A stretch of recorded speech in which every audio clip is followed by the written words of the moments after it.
For those who don't know me, I'm George Arzeno. I was here a long time ago. It's going to be 50 years. I pledged this fall. It's 50 years ago. 74. And I was going to say a few words about Paco.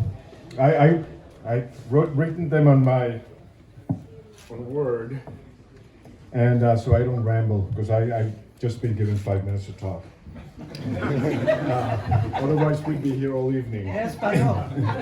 Yeah, Paco was. Some of this is in the booklet already, and some is additional material. Paco was born in Havana, Cuba, on March 10th, 1953, shortly before the start of the Cuban Revolution. A time of political turmoil. His father, Francisco, owned a gas station, and his mother, Maria Gladys, worked for a family-owned retail business. In 1961, at age 8, Paco emigrated alone to Miami as part of Operation Peter Pan, a program that airlifted 14,000 unaccompanied Cuban minors to the USA between 1960 and 1962.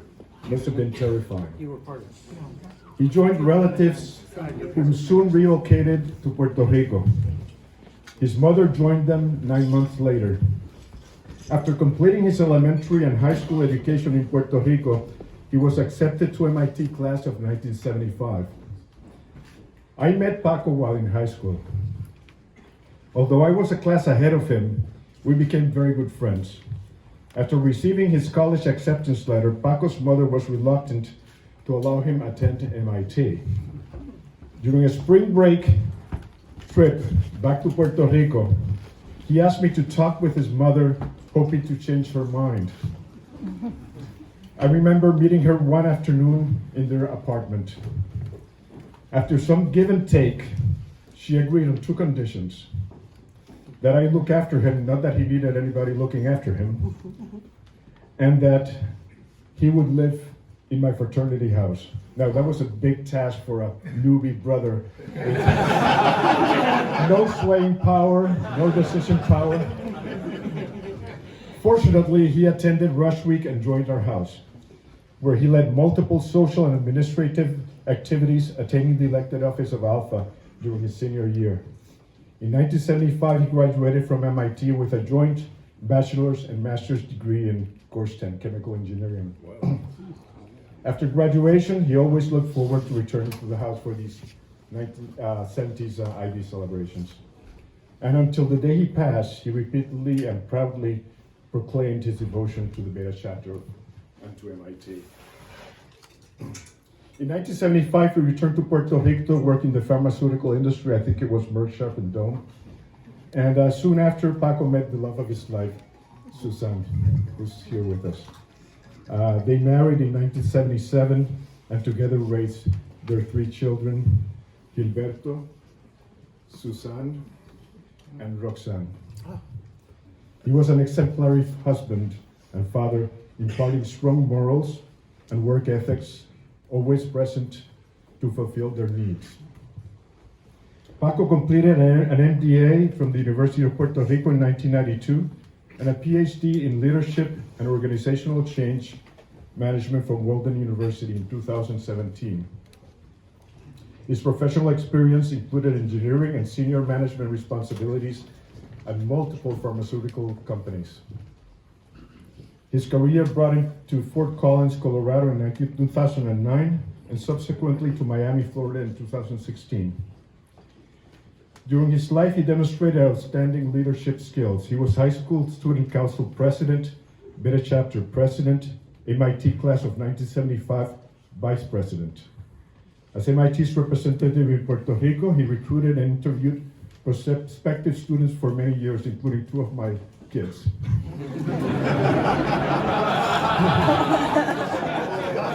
Both who graduated from MIT. How did that happen? He excelled as a team leader, gaining the respect and regard of his co-workers.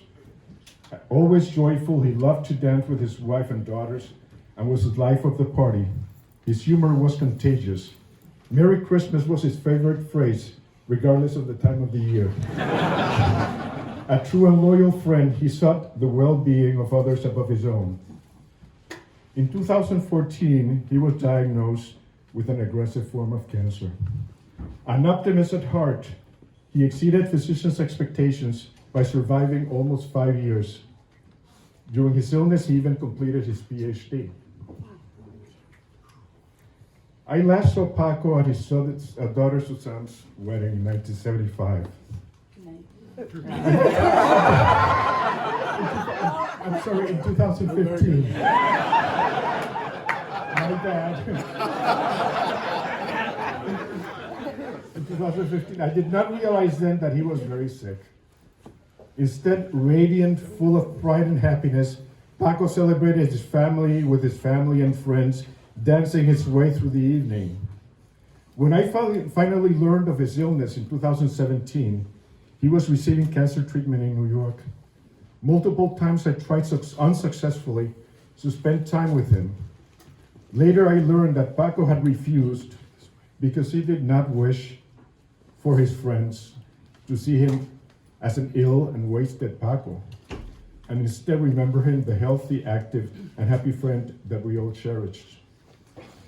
Paco died in New York City surrounded by family on July 22nd, 2018, and he's survived by his mother, his wife, and his 3 children, and 2 grandchildren. No. Thank you.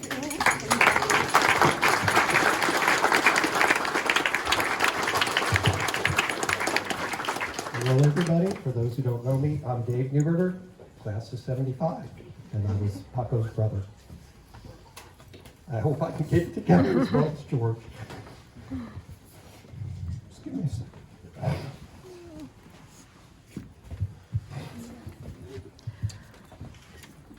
Paco and I met as rush buddies, and we were friends ever since. Even though I didn't see him all the time, we were always close. When Paco was sick, and I found out, just like George, I reached out to him, and he said, "Don't worry, things are okay, I'll tell you about it sometime." But he never did, and I just found out later that he had had this for years. We've had many other brothers from the 70s and from all the decades who have passed, and we honor them all. But when Paco passed, it really touched me. He was always smiling, he was always here, and I think what I still remember so much from freshman year, we used to affectionately call him the Puerto Rican contingent. There at that time were many people from Puerto Rico here. Most of them knew each other or knew friends who were friends. And I remember them always being up on the 5th floor partying with all these beautiful women. I was jealous. And I remember, this sounds incredible today with the internet and everything, but I remember asking Paco, "What does oye como va mean?" There was no way to look it up. So, over the years, we met at the quadrennials. We visited Puerto Rico and visited with George and Telsey. We visited with Suzanne, and they're very gracious, and we spent some time at their house together. So, when he passed, it came to me that there's some way we should honor this special person. And in a way, he's representative of all the brothers who have gone before us. But I wanted to do something, and I couldn't figure out what to do. My first thought, because I love doing woodworking, was to commission a piece of furniture and put it in his name. And Bill Frezza, who's here, had told me as part of the Capitol campaign, they originally thought that maybe they should do something with the skylight, because for those who remember, what was up there was dirty, half-clear glass, fire-safe glass, and there was broken pieces of glass and garbage on top of it. It was not very attractive. And Bill said that was part of the Capitol campaign to have money left over, that maybe we could replace the stained glass. And it just was like, wow, that's just perfect. So I decided that I was not going to harass people. I was just going to send out an email to the 70s. So a lot of you younger and older people don't know about this campaign. But I sent out an email in October of 2018, And I said, I'm giving 6 weeks. Anyone who would like to donate to the Paco Fund, just let me know and I'll mark you down. And my hope was, because I had a friend who did stained glass, and he told me about what it costs to do a pane of glass, and I thought, you know, if we raised $3,000 to $5,000, we could do a nice center piece there. And then future years, somebody else wants to do something for somebody else, they can do that. So I put it out and started getting people say, I'll give this amount, I'll give that amount. And then Don Kaufman, who's from the class of '66, said, I'll give you $15,000. He didn't know Paco. I thought, that's incredible. I said, we can really do a lot now. We can really do this right. At the end of about 4 weeks, we had over $26,000 raised. And for the initiates and younger brothers, I have to tell you that at least half of the people who donated had never met Paco, but they loved the idea. And I thought, that is really what brotherhood is. Sticking together, helping out. And I thought, we have enough to do all 9 panels. And we can do lights as well. And it was all great. And then I got a call from Dave Olive. And Dave Olive is right now watching us, because Dave wanted to be here. Everybody can say hi, Dave. Hi, Dave. And Dave couldn't be here with us, but Dave called me up and said, you know, I just saw your email. This was after we had raised that amount of money. And he said, I'd like to be part of that too. And I said, that's great. I think we have enough money, you know, what do you think? He said, well, how much did you raise? And I said, no, we actually raised like $26,700. And Dave said, I'm going to double that. And he did. So we have raised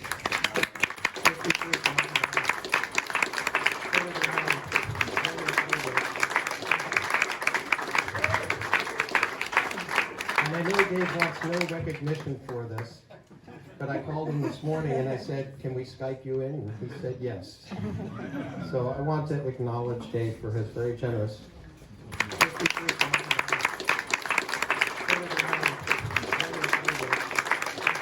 So that's where we were. So now we had the task, and I'm going to try and keep this short, but we had the task of figuring out what are we going to put up there. It's a blank slate. Those panels, there's 9 of them, 32 by 36 inches. What are you going to do with it? So I sent out emails to everyone who contributed and others and said, what do you want to see in it? And there were 3 things that came back overriding. The first was, it needs to be architecturally consistent with the house. So said Mark Isaacs to me 10 times over. And then he sent me some cockamamie pictures. The second thing that came forth was, it needs to be a Chi-Fi. I mean, we're paying for this. It's got to be about Chi-Fi. I said, okay, I think we can do that. And of course, the third thing was, it's got to be about Paco. That's why you're doing all this. It's got to be about Paco. So think in your heads now. We got Chi-Fi, architecturally stuff, and Paco. And what are we going to do? Plus, I don't know any stained glass artists up here. So how do you find a good stained glass artist? Look on the web. So I went on the web, and one particular studio, Glass Art 2, a woman named Jean Scott, popped out at me because she had done a lot of church restorations, religious things. She had done skylights, and she had good reviews. So I called her and said, could you send me some references? She goes, references? I'll give you names of customers. You can call them up. And everyone said, she is great, really creative, really good. So my wife Marilyn, who's here, Marilyn and I came up, and around the time of the ID last year, we met with Jean at the house and spent a couple hours with her, walking around the house. And unfortunately, you can't see it now, but most of you know about the parquet in the floor in the oval room, that when we lived in the house with Paco, was covered with carpet. But there's a 12-pointed star.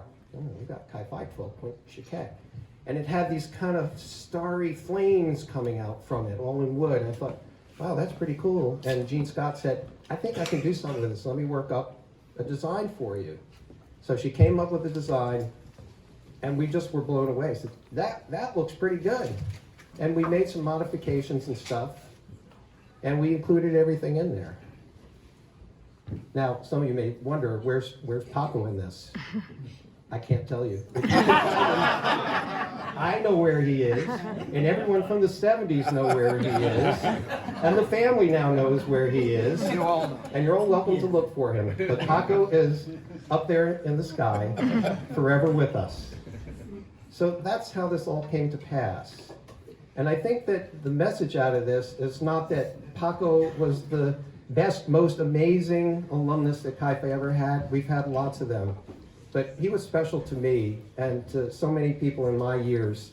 And this was a way that we felt that we could pay honor, not just to him, but I think to brotherhood. And when you look up there, you not only obviously see the Chi Phi, but in the corners, those rings are Celtic rings, meaning friendship and brotherhood. So it really kind of all ties together, doesn't it? So there's only a couple more things. I'm not going to take long. First is that over the years, I'll be long gone. This is, Paco and I graduated in 75, so that was 45 years ago. And that means right now, for the class of 2020, 2022, is 50 years from when I was here. And when we first came, Ted Miller used to come to every IB, and he was a class of 1922. So I'm now spanning 100 years of knowing Chi Phi's, which is pretty crazy. Pretty crazy. So I asked for a plaque to be made, and I'm going to take off the plastic. And I'm just going to read this to you, and then I have one more thing to say. I'm glad I was able to hold it together. This is going to go on the wall right here. And it says, "This stained glass gracing the skylight above is dedicated to the memory of Francisco Paco Gutierrez Perez, 1953 to 2018.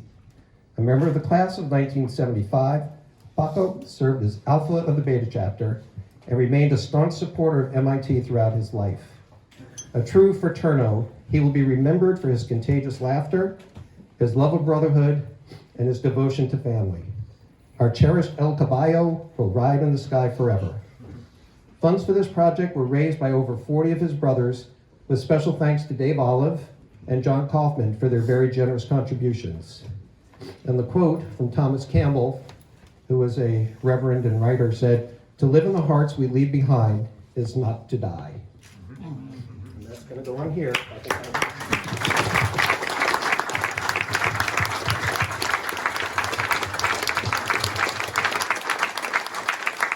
The final thing is that a lot of people have come up to me and said, "Dave, that was amazing. I can't believe what you did." I can only say it was really fun. This was something that, from beginning to end, just being in contact with so many people, meeting new people, it was a great experience. And I urge people over the years not to do another necessarily thing just like this, but there's lots of things you can do for the house and for your brothers, and to do that is important. There are several people that, without their help, I could not have got this done. I did have a commemorative book made up, and I'm going to give out a few, and I am going to call a couple people.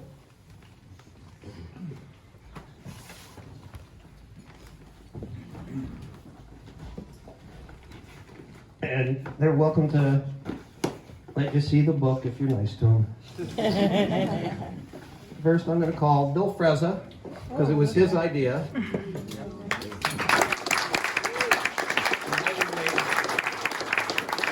the guy who introduced me to my wife. He was smart enough to turn him down on a date.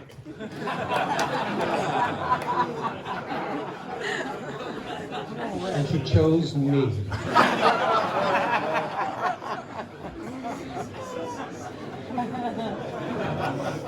The second I want to thank is Dave Weil-Munster, also from the class of 75, who served on the committee with me. Thank you. Who was the one who said his contagious laughter. And I thought that was just the perfect thing to put on the plaque. How could you think of him without thinking about it? Right? So I thank Dave. Thank you.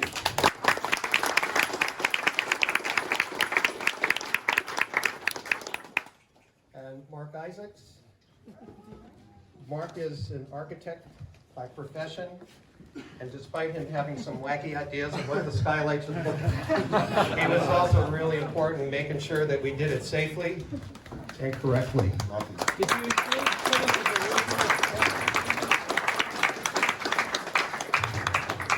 And last but not least is mi fraterno George. Thank you, George.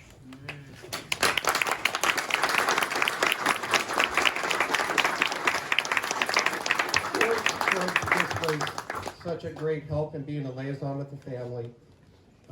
He knows the family. There were a lot of things I wanted to do and be sensitive to people's needs, and he was able to do that. And finally, I have copies for everyone in the family, including Paco's mother, who is still alive and in Florida. And so you can fight over who gets the box. There's 2 in each box and 1 extra one. Okay. Thank you very much. The final few words here. Paco's son, Roberto Tito, had a few words he wanted to say. And I do want to mention, Gilberto flew up just for this hour from Puerto Rico. And wow. Suzanne and Roxanne flew up from Miami for this. And Suzanne, the daughter, came up from New York City. That also speaks something of what this family is.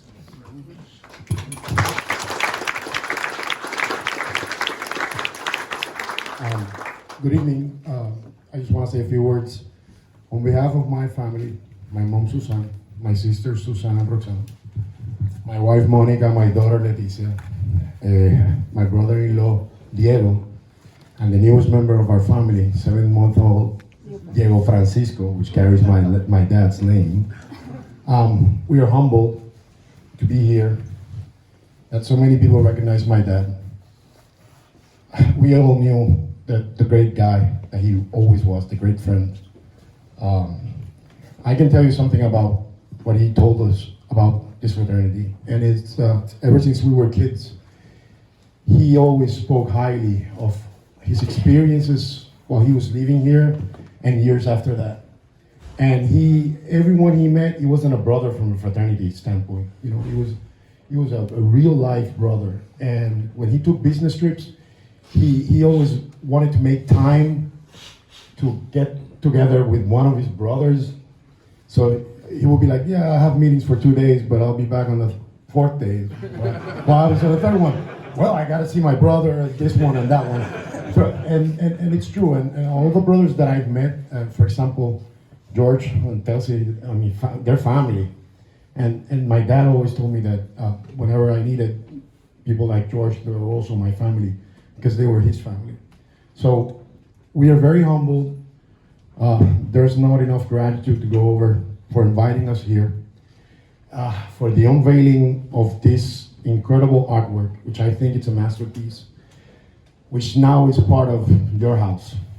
And you can look at it from down below, and you will see it, and it's gorgeous, it's beautiful, it gives you light, it gives you a place to go. And my dad, it's up there, you will be able to see it from heaven and see exactly the same thing, that his house has something of his that he always wanted to remain here. So I'm not gonna say anything else, but thank you very much. Gracias. And thank you for inviting us to your house.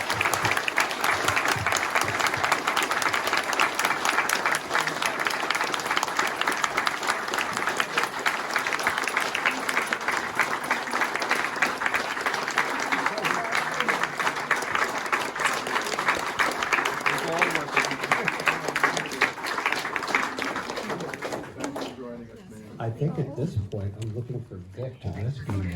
All right, I'm over here. Thank you. I was speechless for a moment there. That was beautiful. So thank you to Dave, and thank you to George. Thank you to Paco's family. Thank you for those words. It really means a lot to us that you could celebrate this with us. So at this point, we'll take another few minutes to circulate, and then in about 15 minutes, I'll ask for brothers only to be here for us to begin our normal initiation banquet program. So we'll start that in the main hall as well. All right, thank you all.